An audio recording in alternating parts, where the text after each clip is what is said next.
Coming up on Valley News now, a federal lawsuit involving an area university and their former head volleyball coach reaching its conclusion. The Fargo Parks Board is considering a building lease renewal option, but senior residents are speaking out in opposition. We'll tell you why. Plus, students at one of our area high schools taking things outside as part of a student-led protest. We're going to have a live look for you at Davies High School. Valley News Now is live.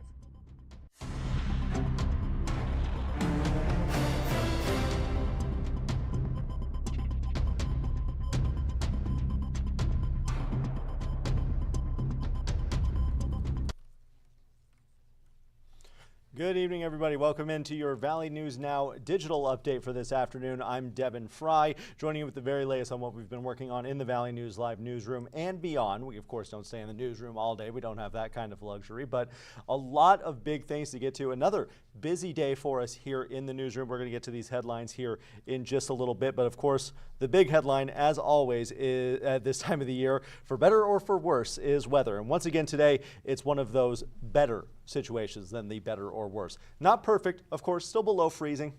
Technically, not as warm as it was yesterday for sure. We're sitting at 30 degrees according to our little bug in the corner of the screen here. Let's take a look at our sky cams. This is what our weather team has pulled up right now. This is the Dakota Magic Casino sky cam. Always a great view out there. The sun is shining. Not a cloud in the sky there. Beautiful day down at the Dakota Magic Casino with that sky cam there, and it's not very different than what we're experiencing here. As a matter of fact, our summer Schnellbach got outside again to soak in the rays a little bit and bring us a little bit more on this digital update for what we can expect in their forecast coming up tonight. We're going to go ahead and go to summer now. Good afternoon, I'm meteorologist Summer Schnellbach. It is bright out here, getting a little bit of vitamin D this afternoon. Temperatures are a little cooler than they were this time yesterday. We're still in the 20s and 30s. The 40s are to our south and west, but we're still warming up for another little bit this afternoon. Remaining dry the rest of this week. We were eyeing a chance for some wintry mix Wednesday night into Thursday south. That's going to stay to our south. We may see a flake, a raindrop in our far southern valley. Not much of a worry. What we are watching the next couple days is a possibility for some patchy fog. This melting that's taking place is releasing some moisture into the atmosphere, and when the wind goes lighter, that will be able to cool and condense. So Wednesday morning and then again Thursday morning, we're watching for some areas of fog. This weekend, your Valentine's weekend, still looking sweet. Maybe you're participating in the downtown Fargo coffee and cocoa crawl as part of Frostival. That's occurring on Saturday.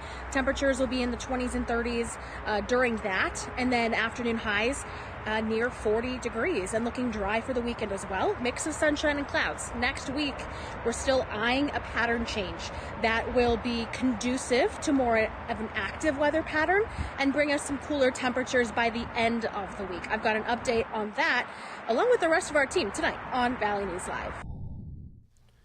Thank you for that, as always, Summer. And also thank you for the reminder that it is Valentine's Day coming up very soon. I may or may not have forgotten that, but see, that's why it's good to have team coverage here, specifically for that reason. And yeah, that's the biggest reason for that. Thank you so much, Summer. I do want to let you all know, watching on our Facebook page, YouTube channel, on your smart TV, however you may be watching us, I do have our Facebook Live feed open. If you want to have your voice heard, go ahead and drop a comment in there, and I'll get to that if I have the answer for you, or if you just want to say, hey, I might say hi back on the air.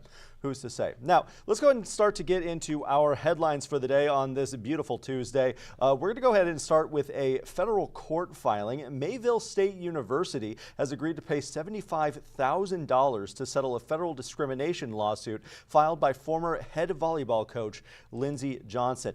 Johnson accepted the settlement offer, ending litigation that alleged gender discrimination, retaliation, and Equal Pay Act violations during her 15-year tenure at the school. Johnson claimed she was fired in retaliation for complaining about pay disparities between male and female coaches. Now, this is according to the complaint. Johnson earned $52,000 with 50% teaching duties, while a newly hired baseball coach earned $60,000 with only 25% teaching duties. That's according to the complaint filed by Coach Johnson. The university declined to renew her contract in May of 2023, shortly after she brought up these concerns. I do remember when the story came up, it was quite got a little bit of a community reaction there. A lot of people going to the university. There was even, I believe, showing outside of the old main building on campus there in protest by some community members. So that one affected a lot of people there. Coach Lindsey Johnson, now an assistant volleyball coach at the University of Jamestown. Moving on to some criminal charges for today, or I guess I should say more court filings. This one coming at us from Clay County. A Moorhead woman has been sentenced for helping a man accused of murder evade authorities after a deadly shooting last spring.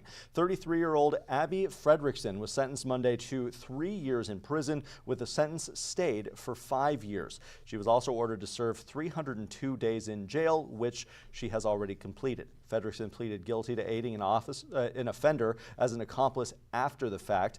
The charges stem from an April 13th, 2025 shooting in Moorhead that left one man dead. Authorities say Fredrickson helped the suspect flee by allowing him to use her vehicle. When detectives contacted her, she initially denied knowing the suspect's whereabouts and lied about her location. The case involving that murder charge for Jerome Thomas III is still ongoing in the Clay County court system there. Another charge out of Moorhead, this one pretty interesting. A Moorhead man faces felony burglary charges after prosecutors say he broke into City Hall on Christmas Eve and then stayed inside the building for 2 days. 37-year-old Nicholas Larson is charged with 2 counts of felony burglary. According to the criminal complaint, employees returned to work after the holiday and discovered that someone had been inside the building. Court documents say the intruder tried to force a television off the wall, ate food and drank items from a conference room, and they also allege that he urinated in a conference room. Video footage showed the suspect wearing a stolen hat inside the building. Larson faces up to 10 years in prison on the most serious charge. The Fargo Police Department is preparing to honor the life and services of Officer Jason Moszer on Wednesday, marking a decade since his tragic death in the line of duty. A memorial service, that's the right graphic there. A memorial ceremony will be held at 9 a.m. Wednesday at Fargo City Hall within the City Commission chambers. For community members who are unable to attend in person, a live broadcast and stream will be available on the City of Fargo's access channels. We'll also be sharing that here on our Valley News Now networks, so be sure to stay tuned there. Officer Moser's courage and sacrifice continue to resonate deeply within the Fargo Police Department. And another memorial type service today, Fargo Medical. I'm going to go ahead and pull up this video first. This is a very cool event here. A procession of ambulances for a fallen EMT at Sanford. I'm going to pull up some more at Sanford, I should say. I'm going to pull up some more details here. Of what exactly we're looking at here. Sanford Ambulance mourning the loss of Paramedic Bob Klein and honoring his legacy of service there. Klein, a native of Langdon, North Dakota, began his journey in emergency medical services in 1987, completed his emergency medical technician course, and began volunteering with the Langdon Ambulance Service, marking the start of a nearly 4-decade career. He passed away on February 9th at Sanford Medical Center in Fargo. They say he was surrounded by friends and family, and then you can see the tribute that they put on for him here with the procession of official cars and ambulances there. In 2008, he received the FM Ambulance Achievement in Excellence Award. That same year, he was honored as the North Dakota EMS Instructor of the Year, and in 2014, he received the American Ambulance Association Star of Life Award for his lifetime achievements. Funeral arrangements are now pending. We were alerted to this story by Sanford posting about it on their Facebook page themselves, paying tribute to a man who has put in quite a bit of service there with that facility, trying to honor him as best as they can there. We're going to go ahead and close out this headline portion of things by spanning out a little bit, going on to the ongoing ICE operations in the Twin Cities. The head of Immigration and Customs Enforcement defended his agency's actions before Congress today, standing behind their tactics after the shooting deaths of 2 protesters in the Twin Cities. Todd Lyons testified before the House Committee on Homeland Security, saying his officers would not be intimidated as they carry out the president's mass deportation operation. He then blamed elected officials and protesters for escalating rhetoric that he said endangered his officers. The testimony comes after federal officers shot and killed 2 U.S. citizens in Minneapolis in January. protests and more outrage following from those incidents. Lyons said that the standard operating procedures were followed in the shootings. We did have a live stream up on our website of this hearing in front of Congress today. You can go ahead and find the story under the national tab on our website, valleynewslive.com. You can go back and watch it for yourself if you're so inclined. Now to our digital exclusive for today. This one's interesting. A group of Fargo seniors fighting to keep the Broadway Senior Center, fighting to keep that area where it is, as it is. And tonight they're going to quite the lengths to ensure that their voice is heard. Jessica Bringy talks to Anna Ballweber for more on her story tonight. Devin, the Broadway station lease renewal discussion for the Fargo Parks Board is coming up tonight. And if you can believe it, Anna, there's a lot of support to keep the location where it's at. We're seeing some of those folks who are in support of that senior residence wanting to make sure it doesn't change. Tell us a little bit about that. Yeah, so I first started reporting on this probably a year ago, when the Fargo Park Board kind of came to them and said, hey, the rent is going up. We need to look at some other options. So for the past year, I've been going back and forth with the Park Board and also the residents who have been going to the Broadway Senior Center for 20 years. They have an emotional attachment with this place, and a lot of them don't drive. So, of course, they don't want to move, but with those high costs of rent, I know it's been kind of a long time coming. I'm trying to figure out exactly what the best thing to do is. So they're looking at an old building with a lot of maintenance, higher rent, versus moving into a new facility that then would be harder to access for so many of these residents who do utilize it. Yes, exactly. And for the past year, they've been going through different, kind of like touring different places on different options. I know Yunker Farm was an option, Trollwood was an option. I actually had a chance to tour some of those, and they are very, very nice places, but I just can't imagine you going somewhere for so long. You get so attached to it. So I get both sides. I really do. And you're doing something very special tonight. You're actually hitching a ride along with them. Yes. Tell us about that. Yep, that's right. So they've had a bunch of meetings just like this before. Tonight is a little bit different because the Fargo Park Board meeting is so far away. It's at the Fargo Sports Complex. A lot of them don't drive. So they're getting a fun bus tonight.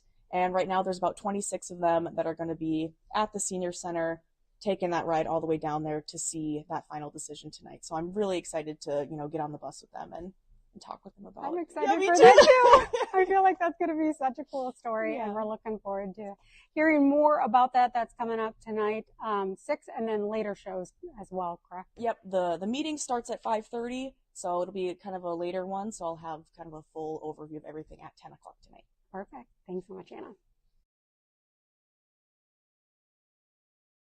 Okay. This is Valley News Team Sydney Zatz in Fargo, where today at Davies High School, students are protesting against ICE. A number of students out here today standing up for what they believe is right. Tonight at 9 and 10, I'll share why these students are out here and why they say they can make a difference. Stuff to come tonight from Anna Ballweber and Sydney Zatz, our entire Valley News Live team working hard today. Harrison Prey has a story coming up tonight at 6 as well. I wanted to mention that before we got out of here. We've had a couple of fire-related incidents where the cats were stuck inside the house, not able to get out. Those people lost their cats in these fires. Harrison talked to some local fire officials a little bit more about pet safety and what you could do to hopefully avoid a tragic situation like that. Now, it is almost time to get out of here. It is, we got about 11 minutes till Valley News Live at 4. My math is getting so good in these segments. I can calculate how many minutes are till Valley News Live at 4, between 15 and 5 minutes though. Anywhere else in there, maybe 5 to 0 as well. But otherwise, I'm completely lost. But let's take a look at the roadways as we always do before we get out of here. Not a lot to report on the North Dakota side, so we are going to be very quick with this today. As you can imagine, it's beautiful outside. There is a little bit of a frost situation up by Devil's Lake here in this area, but otherwise, not a whole lot to report on. Some greens across the board. You'd love to see it. Hopefully these warm conditions continue. We don't get too much of a freeze coming up soon. Again, our First Alert weather team did say that they are monitoring some potential weather systems coming through that could cause some issues, so we'll be on the lookout for those as well. But for now, all green across the board. Let's take a look at the Minnesota side of things. I like looking at Minnesota side because we could pull up these cameras here on I-94. It's not the prettiest view, admittedly, but we can see that the roads are clear. It's beautiful outside. Traffic looking to a minimum on I-94 as you make your way out the door from work, heading home, or if you're just leaving home for the first time today. I'm not going to judge you, no matter what your day looks like. I'll always be here. Tell you what, I can promise you that. That's going to do it for this afternoon's edition of our Valley News Now afternoon update. Thank you so much for joining us. Don't forget you can catch us here every single day at 3:30 to bring you the latest on what we're working on in the Valley News Live newsroom before you get a chance to see it over the linear broadcast at 4, 5, 6, 9, and 10. We have you covered here all day, every day. Don't forget to download your Valley News Live app, your weather app, and check us out on our streaming platforms, whether it's on your smart TV or on your cell phone, on your Facebook page, on your YouTube channel, wherever you want to find us. We're going to make ourselves available to you to be able to get you this information exactly when you want it, the second you want it. That's what we can offer here at Valley News Live on the digital side of things. Thank you so much for joining me, I should say, for your Valley News Now afternoon update. I'm Devin Fry.